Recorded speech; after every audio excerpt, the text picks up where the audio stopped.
남편이 안약을 넣을 시간이 됐는데도 잠자면서 안 깨어나길래 흔들었더니 의식이 이미 없더라. 타인은 니코틴 중독에 의한 사망이었습니다. 맞습니다. 이 사람이 그럼 담배를 펴서 이렇게 니코틴 중독이 된 것인가 봤더니 아니라는 거야. 담배 안 피고요.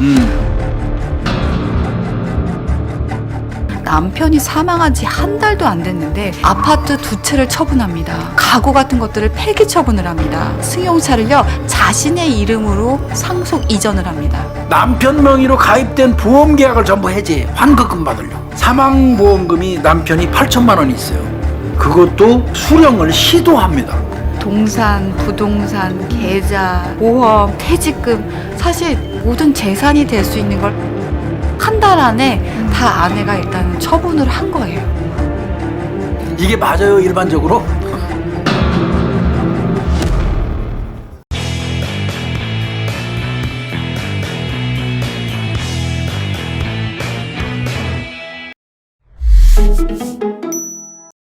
네, 니코틴 살인 사건입니다. 이게 2016년도니까 얼마 안 됐어요. 5년 전. 네, 맞습니다. 2016년 4월 22일 날 금요일 날이에요. 네. 저녁입니다. 금요일 날 저녁. 자, 남양주에 살고 있는 어떤 두 부부가 외식을 하고 이제 집에 들어옵니다. 근데 외식도 그때 그 딸도 데리고 왔어요. 여부 딸도. 네. 그러니까 이 부부는요, 남편하고 부인이 있는데요. 남편은 초혼입니다. 그리고 부인은 재혼을 했는데 그 전에 딸을 데리고 왔죠. 네, 두 딸이 있어서요. 이렇게 결합을 한 재혼 부부, 재혼이라고 하긴 하지만 그렇죠? 다 부부입니다. 왜 금요일 날 외식하냐면요. 주말 부부예요. 그날이 무슨 날인지 아세요? 네, 이 두 부부가 만난 지 6주년 되는 날이라고 예, 합니다. 6년이에요. 그 상당히 오래된 겁니다. 네. 그래서 남편은 그 6주년 기념으로 제주도 여행까지 하려고 계획을 세우고 있었다고 그래요. 천안에서 그 직장 다니는데 한 300만 원 정도 월급 받았다고 그러네요. 아. 이분은. 예. 네. 이 사람들은 어떻게 만났어요, 근데 진짜? 이게 결혼정보업체에서 만났다고 하더라고요. 아, 2010년부터 동거를 시작을 했다고 합니다. 그러면 2009년도에 소개 받아가지고 좀 만났네, 좀 한동안 한 1년 가까이 네. 서로 만남을 가지다가 그 이듬해 2010년부터 이제 이 동거가 시작이 된 거네요. 네. 남편은 와서 아마 또 맥주도 잠깐 마셨다고 하는데요. 마시고 잠자리에 이렇게 들었습니다. 근데 한 잠든 지 3시간 채 안 된 거죠.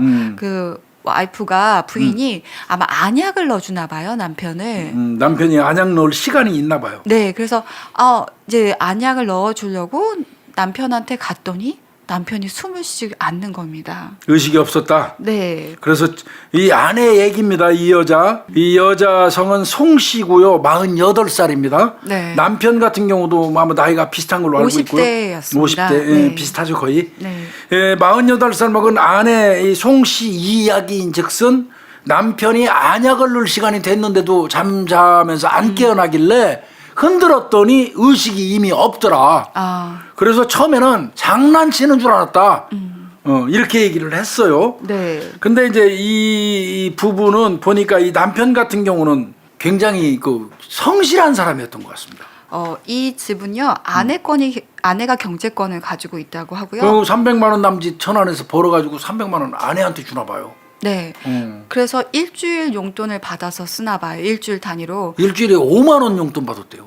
일주일에 5만 원 용돈을 받았었대요. 그러니까 아내한테 경제권 다 주고. 그러니까 어떤 면에서는 아내는 재혼이고 이 남편분은 초혼이잖아요. 네. 근데 굉장히 성실한 분이니까 일주일에 300만 원 받아가지고 아내한테 다 갖다 주고 계좌 이체되는 거겠지. 그러니까 지인한테 투덜거린 적도 있다고 그러네요. 네. 내가 용돈 10만 원 받는 거 정말 힘든 사람이야. 나 어려워. 이렇게 말하기도 했대요. 그리고 묘한 게 하나 있어요.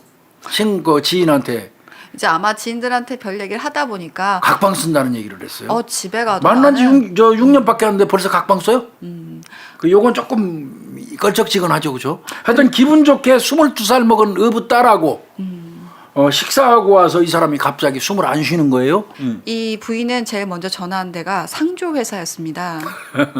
119가 아니고요. 네. 이게 남편 사망 시간 추정 시간이 23시 25분인데요. 23시 26분에 상조회사에 전화를 걸어가지고요. 어떻게 장례를 치르는 거죠? 라면서 장례 절차를 물어봐요. 네. 이게 맞아요, 일반적으로? 여기서 이미 이 사람은 뭔가 다른 거예요. 뭔가 문제가 있는 겁니다. 이건. 네. 네. 남편이 사망해서 장례 절차를 밟으려고 하니까요. 나 팀장 좀 연결해 주세요. 상조회사 팀장. 네. 그랬더니 이제 아마 그 장례 지도사를 연결해 준 것 같아요. 네, 네. 장례 지도사가 아니 어떻게 된 겁니까? 그러니까 남편이 죽었는데 빨리 장례 어떻게 치르죠? 했더니 장례 지도사가 아니 우선은 112 신고를 하셔서 접수를 하셔야 됩니다라고 일단 전화해 보는 게 어떻겠어요? 라고 먼저 그 부인한테 얘기를 하니까 그랬대서야 비로소 112에 부인이 전화를 합니다. 나중에 물어봅니다. 아니 도대체 왜 119나 112에 전화를 안 하고 상조회사. 네, 상조회사에다 전화를 했냐라고 했더니 이 아내는 나 당시 119가 생각나지 않았다.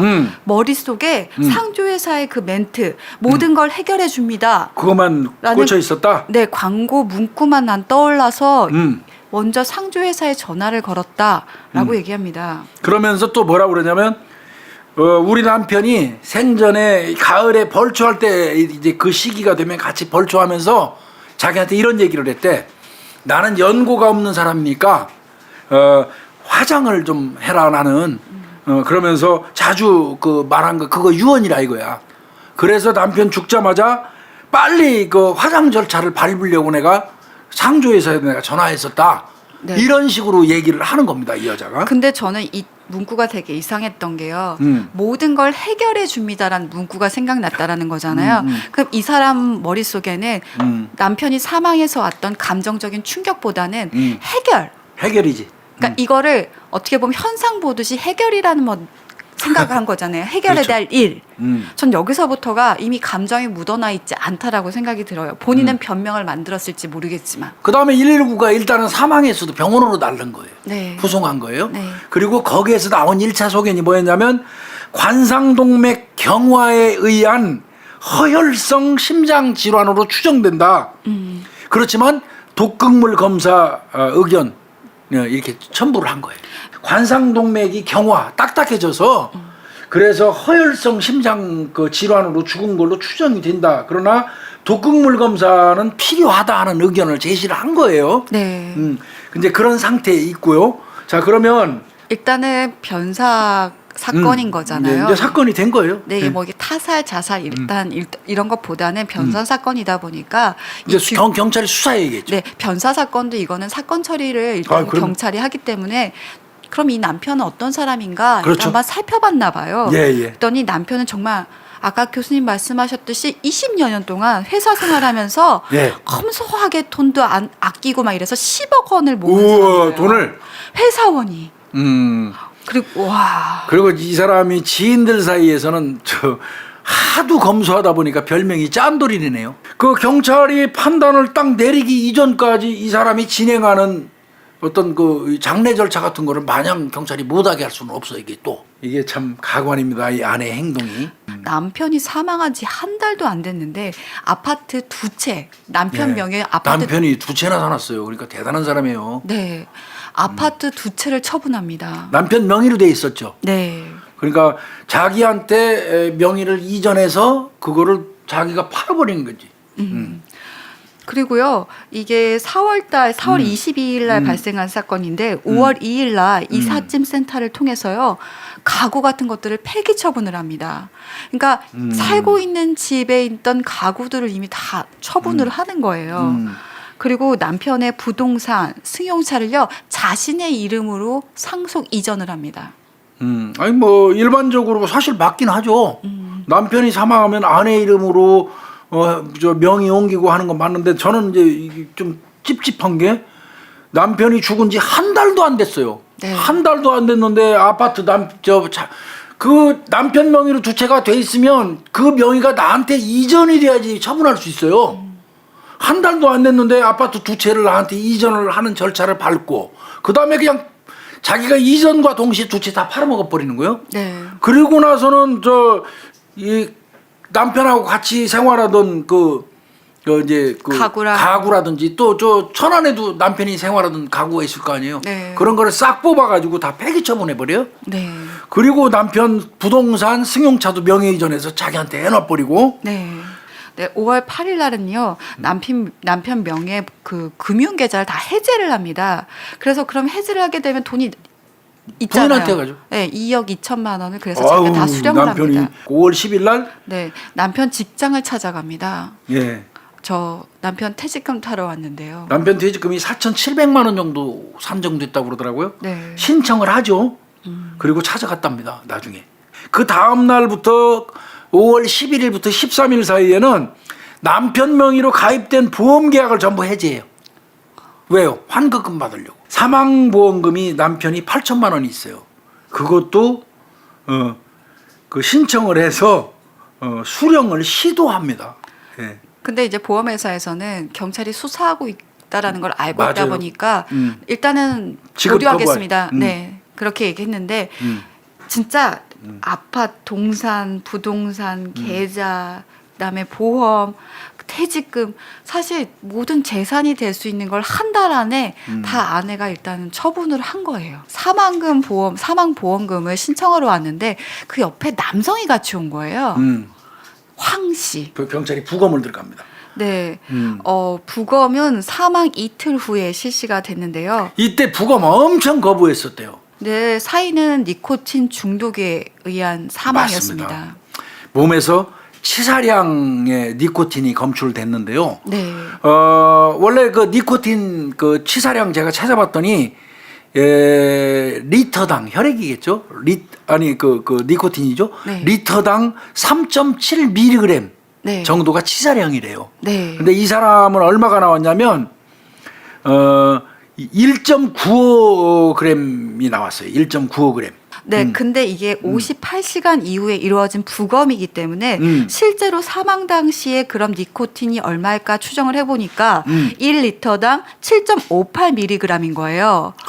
담배도 안 핀다며요. 이 남편은. 이 사람이 그럼 담배를 펴서 이렇게 니코틴 중독이 된 것인가 봤더니 아니라는 거예요. 담배 안 피고요. 확인해 보려고 주변 그 마트 같은 데 가서 이 사람 담배 사간 적 있어요? 담배 피워요? 그랬더니 주변에서도 아니 이 사람 담배 사간 적 없어요. 네. 근데 또 다른 성분도 나왔어요. 이 사람 혈액 속에서. 네. 졸피뎀 성분이 나왔습니다. 혈액 검사 속에서. 네. 0.41mg이 나왔대요. 네. 과다하다는 겁니다. 이것도 엄청나게 과다한. 그럼 이건 타살의 가능성이 높아지는 거죠. 그렇죠. 그러면 사건에 있던 정황들을 하나하나씩 살펴보는데요. 외식하고 나서 귀가해서 잠든 지 2시간 30분 만에 사망을 했다. 외부 방문 사실이 없어요. 외부인이? 네, 방문했던 사실이 없고요. 그러다 보니까 같이 있었던 사람은 아내인 거예요. 유력한 용의자네. 네. 아내가 경찰이 가가지고 조사하는 과정에서 아내가 사용하던 인터넷 검색 기록을 한번 뺐던 것 같더라고요. 초기부터. 네. 거기서 뭐 하나 발견해요. 네. 거기 검색어가요. 3일장 발인이 뜹니다. 그리고 이 사람 장례 절차 치를 때도요. 빈소 안 차렸대요. 문상도 안 받았답니다. 남편 회사 직원들도 있는데 문상도 안 받고요. 빈소도 안 차리고 그냥 화장 다 해서 처리하고 난 다음에 회사 직원들한테 회사에다 알리고 퇴직금 수령 목적이 있으니까 그때는 이거는 아내가 죽였다고 밖에 생각할 수가 없었던 거예요. 경찰은. 그러니까 이거는 경찰 입장에서는 요거는 보험금 혹은 상속을 노린 독살, 니코틴 독살 이게 아닐까 하는 생각을 했어요. CCTV 분석합니다. CCTV. 근데 이 아내 송 씨 옆에 잠깐 남성이 보입니다. 자동차 옆에. 네. 자동차 타고 있는데 그 옆에 옆자리에. 네. 근데 이 남성 보다 보니까 보험회사에 같이 왔던 남성인 거예요. 맞아요. 보험 수령하려고. 네. 퇴직금 수령하러 갈 때도 같이 갔다 그러더라고요. 그게 요거는 황 씨로 밝혀진 거예요. 이제 블랙박스라든지 이런 거 등등으로. 그래서 황 씨는 그러면 도대체 이 아내 이 여자 송 씨하고 어떤 관계가 있을까? 그러니까요. 경찰이 파악을 하기 시작하겠죠. 송 씨가 갈 때마다 있으니까. 그리고 그 순간부터 이 아내 송 씨가 차로 움직일 때마다 그 동선마다 경찰이 가서 CCTV를 살펴. 네. 아예 일상생활 속에 다 보여 이 여자가. 이 남자가. 그러니까요. 그러면 이거는 두 사람이 분명히 무슨 문제가 있는 거예요. 그리고 이제 아내의 핸드폰 같은 경우도 볼 거고 메시지도 아마 봤을 텐데 이 뭐 황 씨랑 주고받은 메시지나 전화를 보니까 많아요. 전화도 많고 또 메시지에 중요한 거 나와요. 상주에서 전화번호를 알려준 게 이 황 씨인 거예요. 맞아요. 아니 전화를 해가지고 그러면은 남편이 사망했는데 상주에서 전화번호를 알려줄 만한 사람이라면 그냥 엄청 가까운 사람 아닐까요? 그 가구 다 폐기했죠. 네. 그때 이삿짐센터에 전화한 사람이 또 황 씨예요. 2014년 사건 2년 전이죠. 그때 여행 가이드를 하고 있었는데요. 중국 마카오에서 하고 있었다고 합니다. 그때 딸하고 아마 같이 있었나 봐요. 이 송가가 딸하고 같이 간 거예요, 여행을. 눈이 맞았나 보죠. 이제 이른바 거기서 눈이 맞아가지고 한국에 와서도 계속 만남을 가진 거예요. 당신 황 씨랑 뭐야? 사업 파트너인데요? 라고 얘기했다고 합니다. 근데 이 사람 직업 무직이잖아. 어. 무직인데 무슨 사업 파트너예요? 그러고 자세히 알아보니까요. 그 여자 딸이잖아요. 그 딸이 이 황가 이놈한테 삼촌이라고 부른대요. 그 엄청 밀접한 거죠. 가까운 거죠. 아내 송 씨가 사는 집에서 예. 15분 거리에 아파트를 하나 임대를 한 게 확인이 됐는데 그거 아마 이거는 송가 동선 따라가면서 알았겠죠? 차 동선 따라가면서. 네, 아내 송 씨가 임대한 아파트인데 음. 이 황 씨가 살고 있는 거예요. 이 15분 거리 안에. 그래서 이제 그 아파트를 찾아가 가지고 네. 경찰들이 주변에 탐문했어요. 그랬더니 이 사람들 둘 부부 아니에요?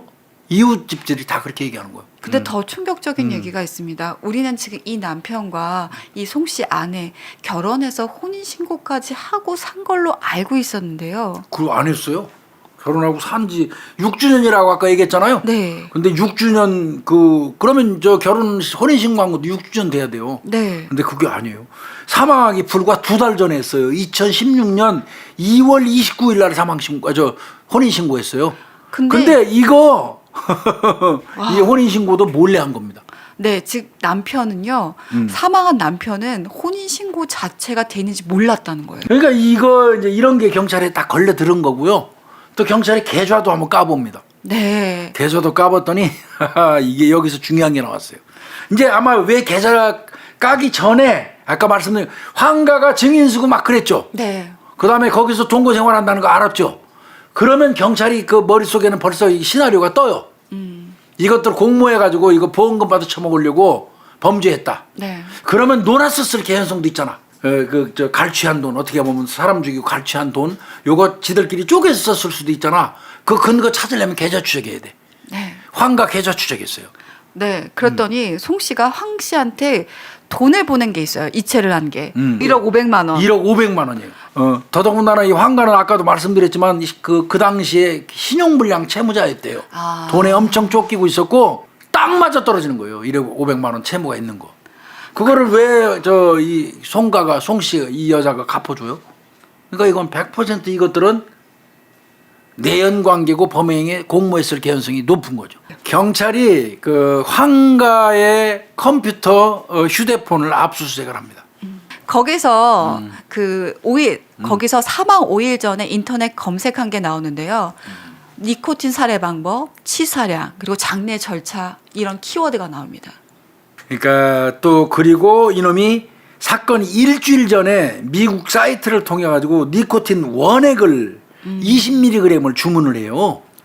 20mg을 주문을 해요. 그런데 배달처는 어디냐면 그 여자 집이에요. 이건 모든 정황이 황가하고 송가 이 여자 송씨 이 여자하고 공모하고 있다는 것을 가리키고 있는 거예요 이게. 8월 21일에서야 돼서 살인과 사기 미수로 이 송 씨와 황 씨를 검거할 수 있었던 겁니다. 이 여자가 그 해외로 도망가려고 준비하고 있었어요. 그리고 황가는 이미 해외에 나가 있었어. 네. 외국에. 그러니까 네. 경찰이 검거를 못한 거예요.